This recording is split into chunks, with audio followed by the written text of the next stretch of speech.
Hello learners, welcome to my channel Net Education. So this channel is for all the NT UGC NET and JRF aspirants who are preparing for education subject paper 2.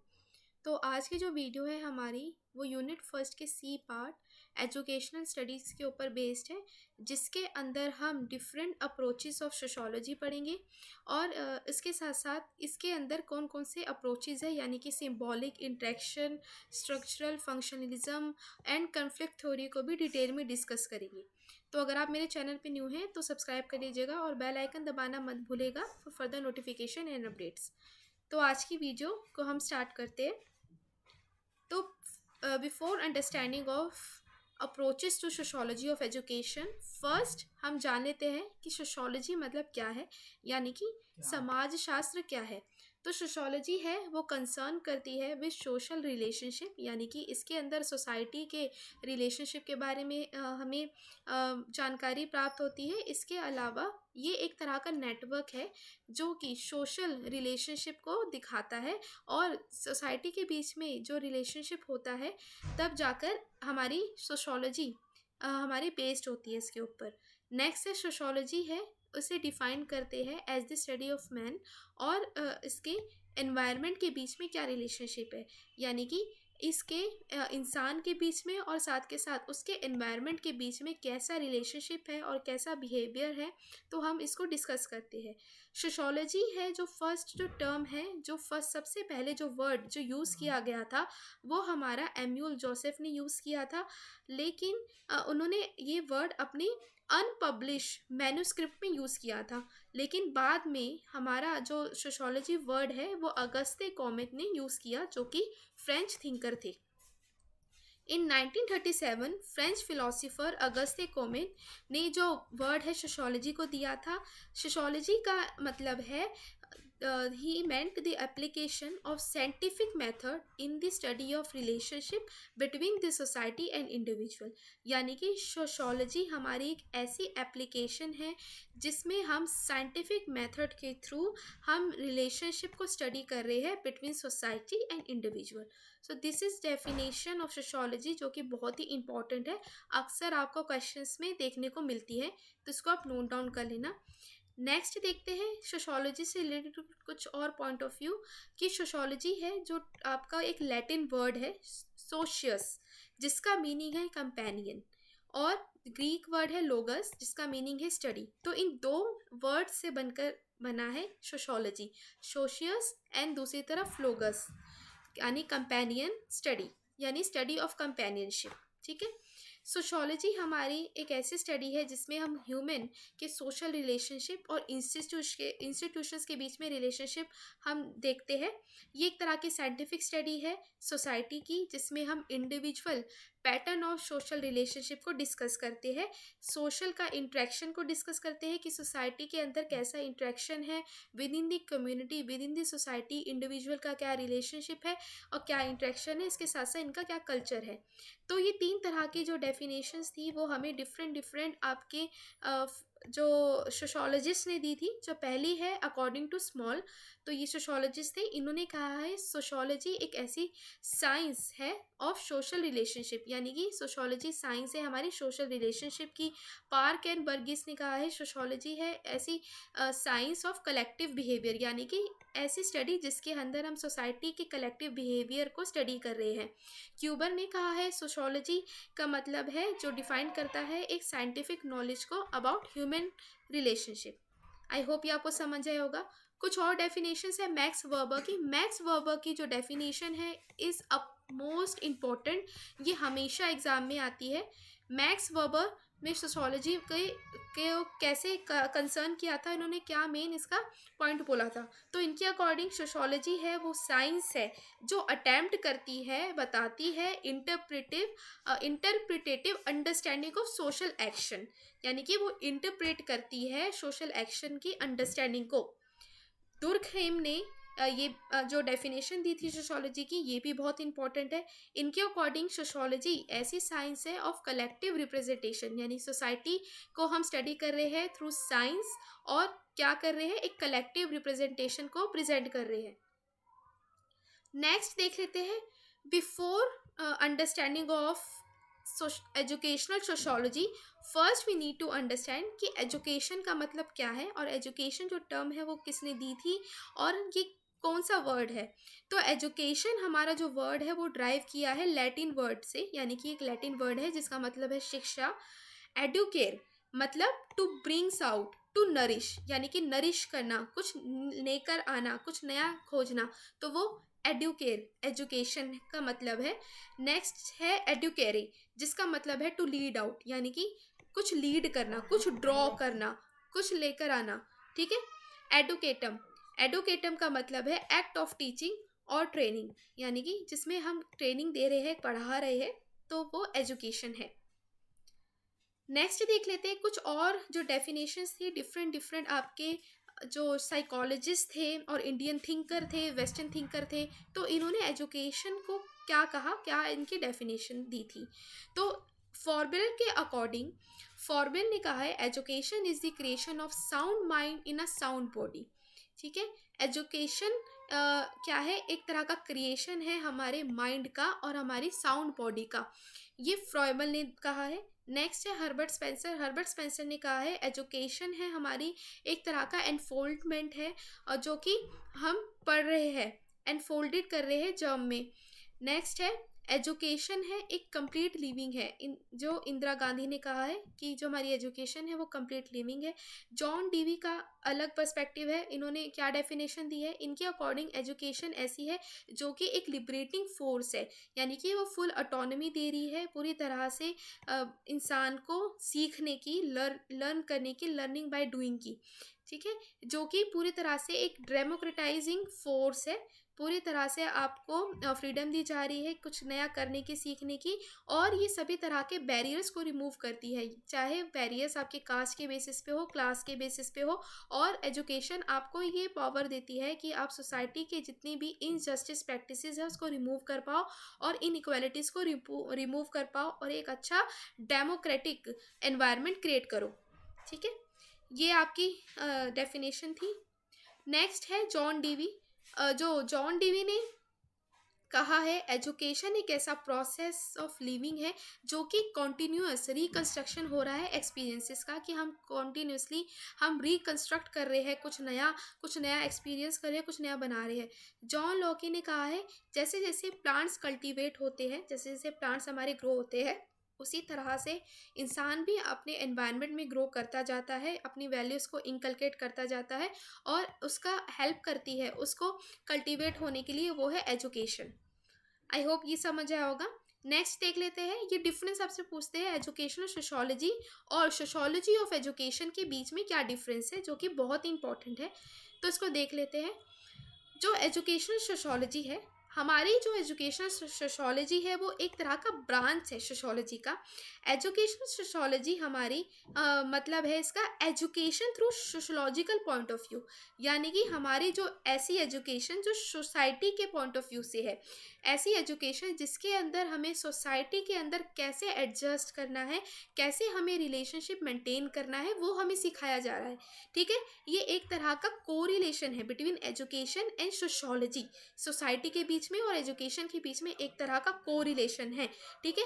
Educational sociology ये utilise करती है total educational interaction को, जिसका मतलब है personality development, यानी कि आपकी एजुकेशन सोशोलॉजी वो हेल्प करती है पर्सनैलिटी डेवलपमेंट में।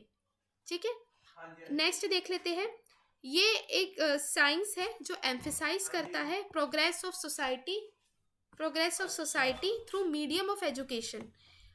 दी एजुकेशन सोशोलॉजी वो हमेशा ट्राई करती है to the search of suitable solution for the problems related to society and education, यानी कि सोसाइटी के बीच में जो प्रॉब्लम है उसे सॉल्व करने के लिए हमें क्या है, एक वो एजुकेशन में सीखने को मिल रहा है कि कैसे हम इन प्रॉब्लम को सॉल्व कर पाए और कैसे हम इनको अपने करिकुलम में इंक्लूड कर पाए, बच्चे को सिखाए कि सोसाइटी में कैसे इंट्रैक्शन मेंटेन करके रखना है, कैसे पर्सनैलिटी को डेवलप करना है।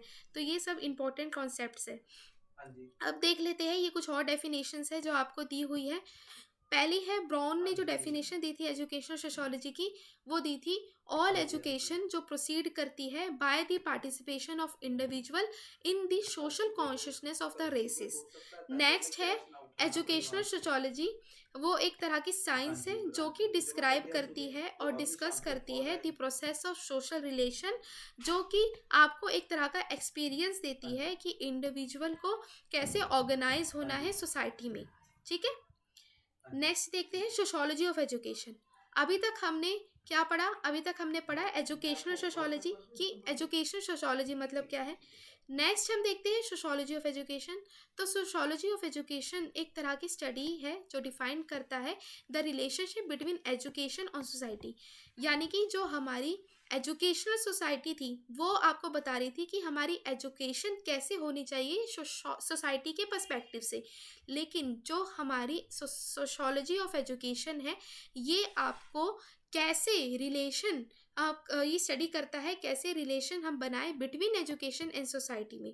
ठीक है, तो इसमें आपका पूरी तरह से इन्फ्लुएंस होता है, सोशोलॉजी ऑफ एजुकेशन का इन्फ्लुएंस होता है ऑन सोशल लाइफ पर। ठीक है, और इसके साथ साथ सोशल रिलेशनशिप और डेवलपमेंट ऑफ पर्सनैलिटी का पूरी तरह से इन्फ्लुएंस होता है एजुकेशन पर। ये इसका मेन डिफरेंस था।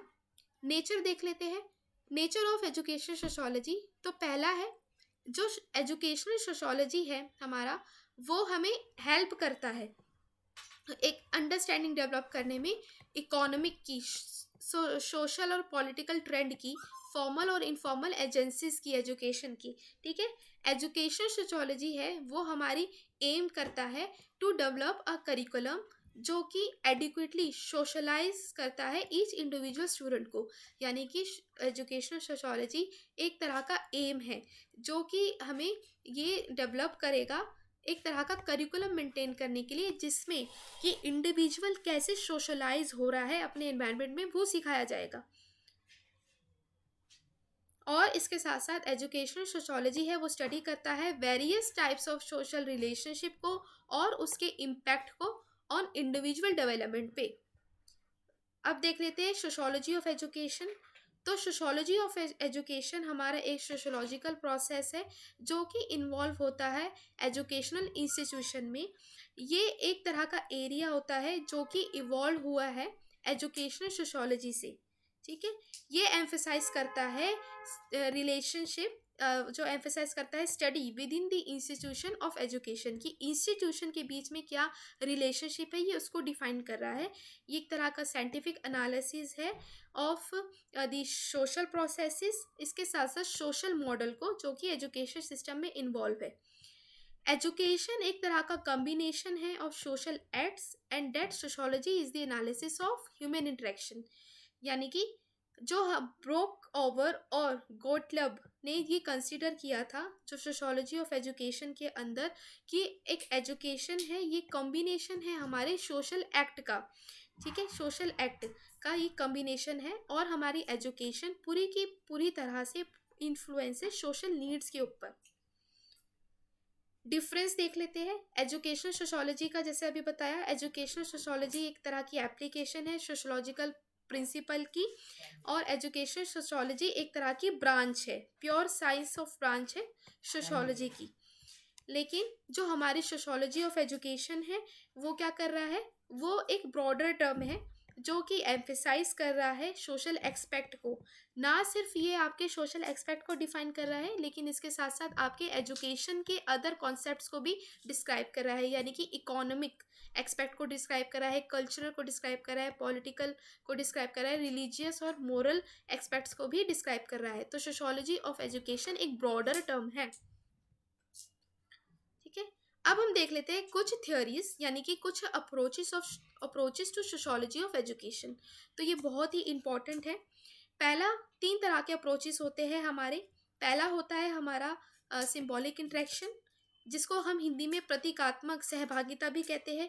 नेक्स्ट हमारा है स्ट्रक्चरल फंक्शनलिज्म, जिसको हम संरचनात्मक कार्यात्मकता कहते हैं। थर्ड आता है आपका कन्फ्लिक्ट थ्योरी, जिसको हम संघर्ष का सिद्धांत कहते हैं। ठीक है, तो सिंबॉलिक इंटरेक्शन क्या होता है? तो सिंबॉलिक इंटरेक्शन का मेन ओरिजिन के बारे में जो बताया है वो मैक्स वर्बर ने बताया है। इनके अकॉर्डिंग जो है इंडिविजुअल वो एक्ट करता है according to the interpretation of meaning of the world, यानी कि हर कोई अपनी सोसाइटी में इंटरेक्शन करता है थ्रू सिंबल। इंडिविजुअल इंटरेक्शन करता है अपनी सोसाइटी में और इंटरप्रेट करता है इस मीनिंग ऑफ द वर्ल्ड को थ्रू सिंबल्स।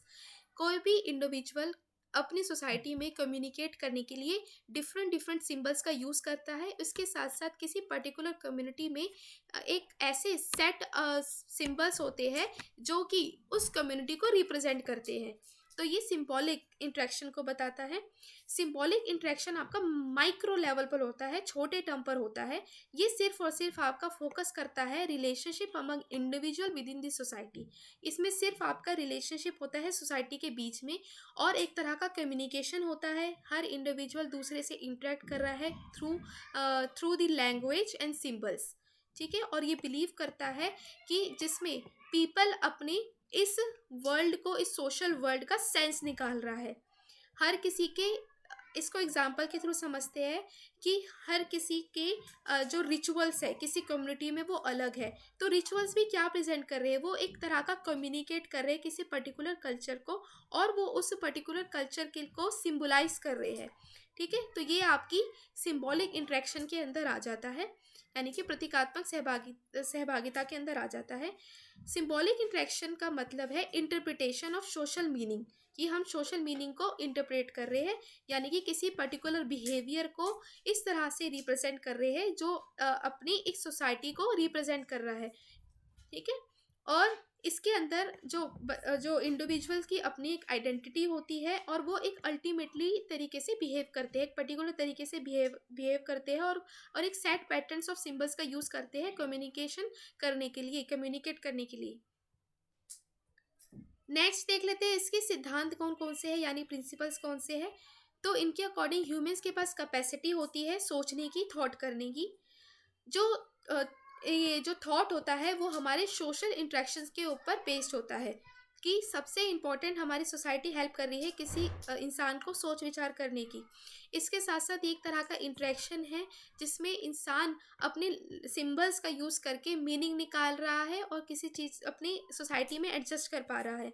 मीनिंग और सिंबल्स का यूज़ कर रहा है ह्यूमन एक्शंस के लिए।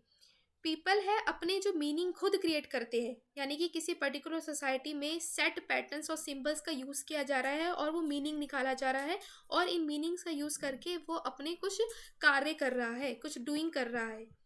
ठीक है, ग्रुप और सोसाइटी है वो किसी पैटर्न के ऊपर बेस्ड है, एक्शंस और इंटरेक्शंस उनके फिक्स्ड है। ये कुछ 3 पॉइंट्स है इसके मेन, ये देख सकते हैं इसमें। ये पहले कह रहा है according to symbolic interactionist perspective people attach meanings to the symbols, यानी कि किसी पर्टिकुलर कम्युनिटी के जो पीपल है वो किसी मीनिंग उनका जो सिंबल है वो कुछ मीनिंग को दर्शाता है। जैसे कि हमने पहले जैन फिलॉसफी पढ़ी थी, जैनिज़्म, हमने फिलॉसफी को डिस्कस किया था। तो जैनिज़्म में भी एक सिंबल था, यानी कि उसमें जो आपकी पाम थी, यानी कि जो हथेली थी, वो आपको अहिंसा के मार्ग में चलने के बारे में बता रही थी। इसके साथ साथ जो चक्र था हमारा, तो वो जो जैनिज़्म फिलॉसफी में था, तो वो आपको अहिंसा के साथ साथ 24 जो उसमें स्पोक्स थी तिरंतकार के बारे में बता रही थी। तो ये एक सेट जो सिंबल है वो कोई ना कोई आपको मीनिंग देता था। उसी हिसाब से जो किसी पर्टिकुलर सोसाइटी है वो एक तरह की सिंबल के ऊपर बेस्ड है जो कि उस पर्टिकुलर सोसाइटी को रिप्रेजेंट कर रहा है। नेक्स्ट है according to symbolic interactionist perspective people attach meanings to symbol. जो पीपल है वो किसी सिंबल के ऊपर मीनिंग को अटैच कर लेते हैं और उसके अकॉर्डिंग ही वो एक्ट करते हैं। और इंसान जो इंडिविजुअल है अपने एक सेंडर और रिसीवर के बीच में कम्युनिकेशन हो रहा है इन सिंबल्स के थ्रू। तो आई होप ये आपको समझ आई होगी। नेक्स्ट देख लेते हैं स्ट्रक्चरल फंक्शनलिज्म। स्ट्रक्चरल फंक्शनलिज्म क्या है? तो अभी तक हमने जो सिंबॉलिक इंट्रैक्शन पढ़ा ये हमारी माइक्रो लेवल पे होती है, लेकिन हमारा जो स्ट्रक्चरल फंक्शनलिज्म है ये हमारा मैक्रो लेवल पे है, बड़े लेवल पे है। इसमें आपको एक तरह का इंट्रैक्शन एक लेवल पे जा रहा है, यानी कि इसमें फंक्शंस आपके आ जाते हैं कि कैसे सोसाइटी फंक्शन कर रही है, कैसे कैसे अलग अलग काम कर रही है। तो ये इसके अंदर आपको बताया जाता है। फंक्शनिस्ट का जो पर्सपेक्टिव है वो लार्जली बेस्ड है on the works of Herbert Spencer और एमिली दुर्खैमिन के ऊपर।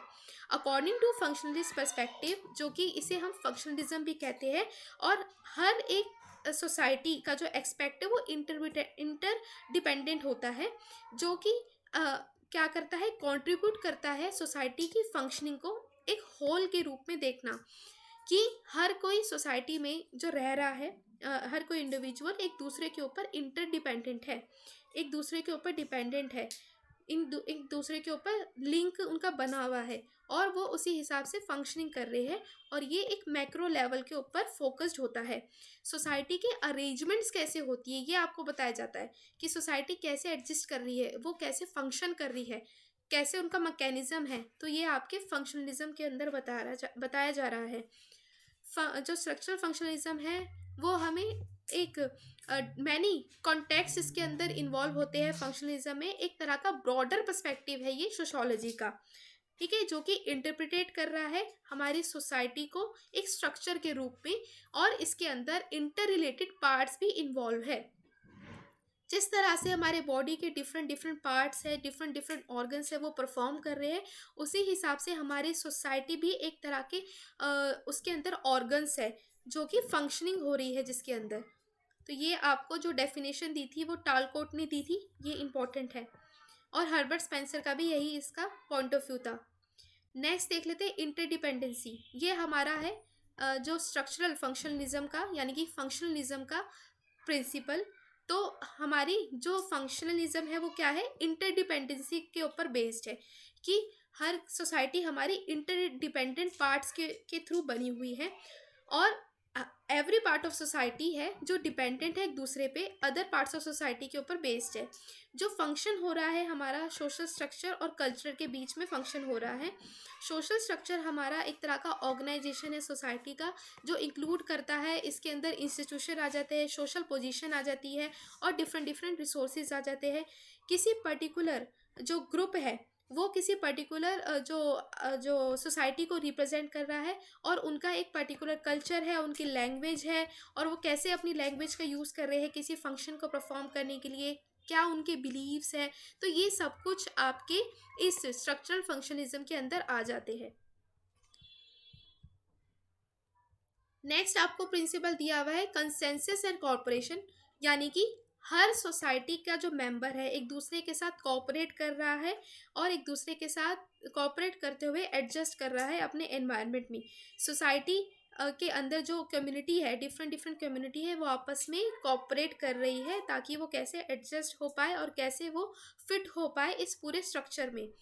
इक्विलिब्रियम के बारे में कहा गया है, यानी कि सोसाइटी का ऐसा करेक्टरिस्टिक जो कि अचीव होता है बेस्ट फॉर्म में, ठीक है, यानी कि एक आइडियल फॉर्म में वो अडेप्ट होता है, और जब फंक्शन इसके अंदर होता है तो वो एक तरह की ये इम्पोर्टेंस दी जाती है कि हार्मनी क्रिएट हो, एक तरह का बैलेंस बने सोसाइटी के बीच में, किसी तरह का कन्फ्लिक्ट ना हो।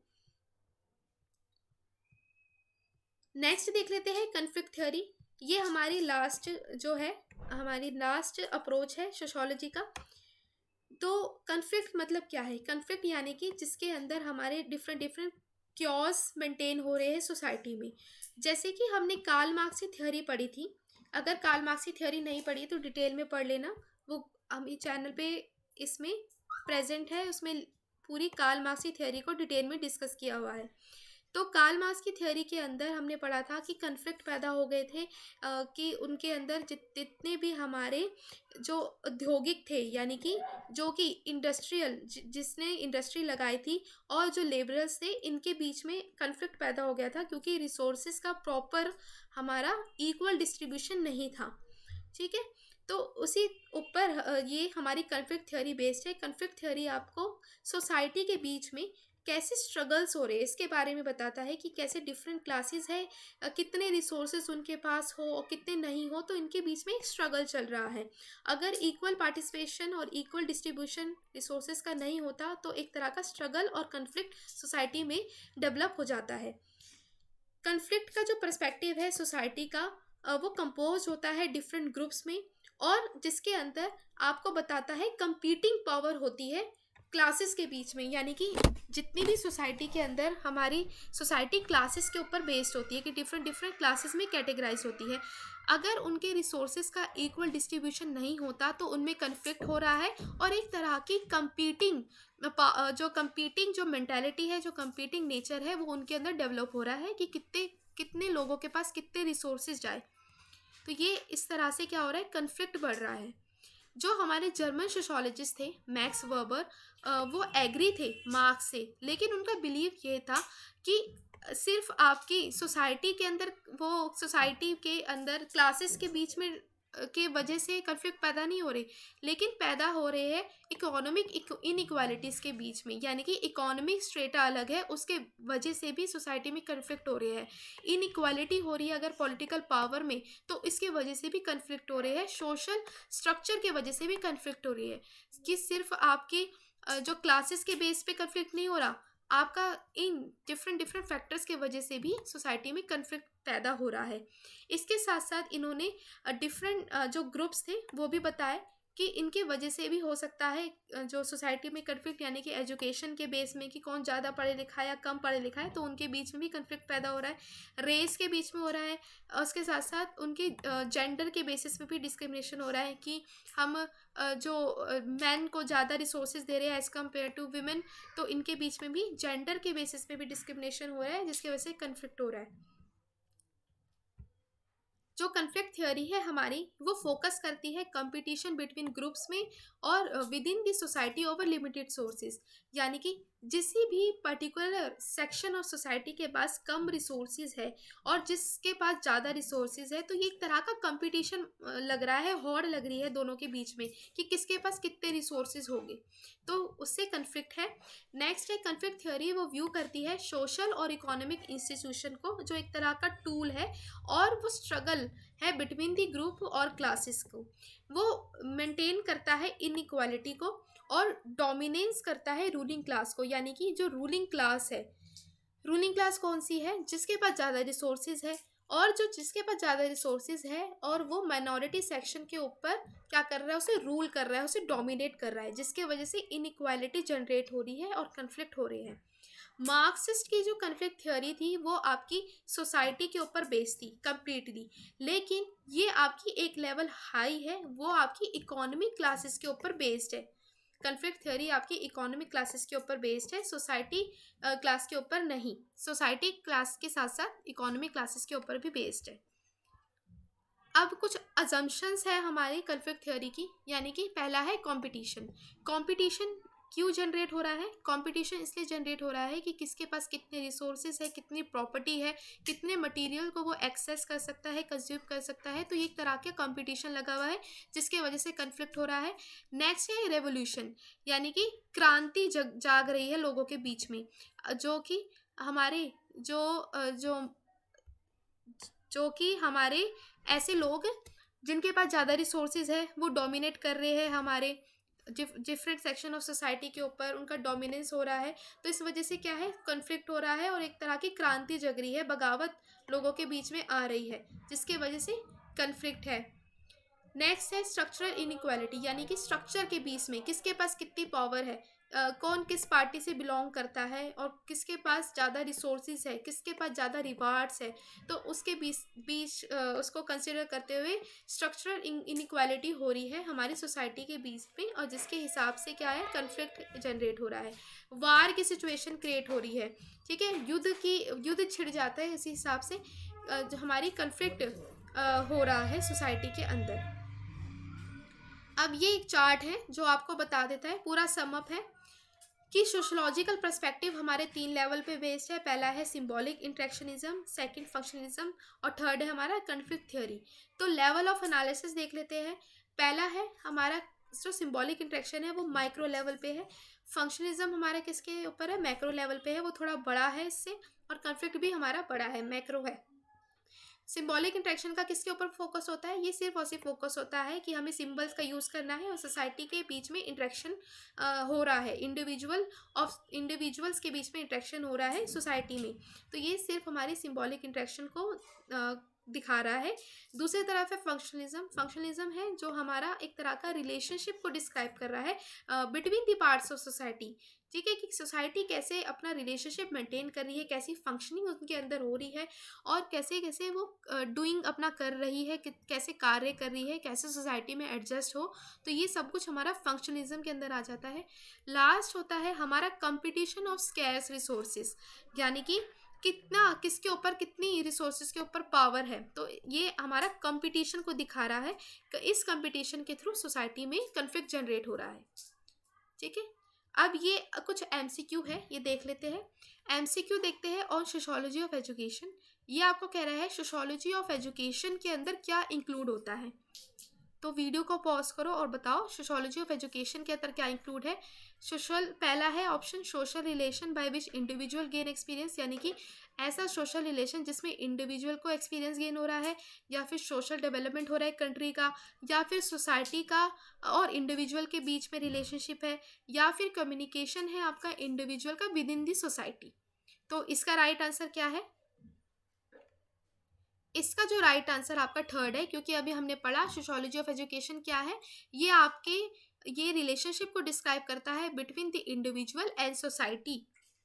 ठीक है, नेक्स्ट क्वेश्चन देखते हैं। फंक्शनलिज्म और Marxism are the similar in that they are structural theories. This means, यानी कि फंक्शनलिज्म और मार्क्सिज्म के बीच में क्या सिमिलैरिटी है, तो वो आपको बतानी है। इसमें से आपको पहला ऑप्शन दिया है, they believe that social structures are irrelevant in society. Second, they believe that society is made of interrelated parts. Third, they believe that social institutions have power over people. या फिर D, they believe that people shape the social structures of society.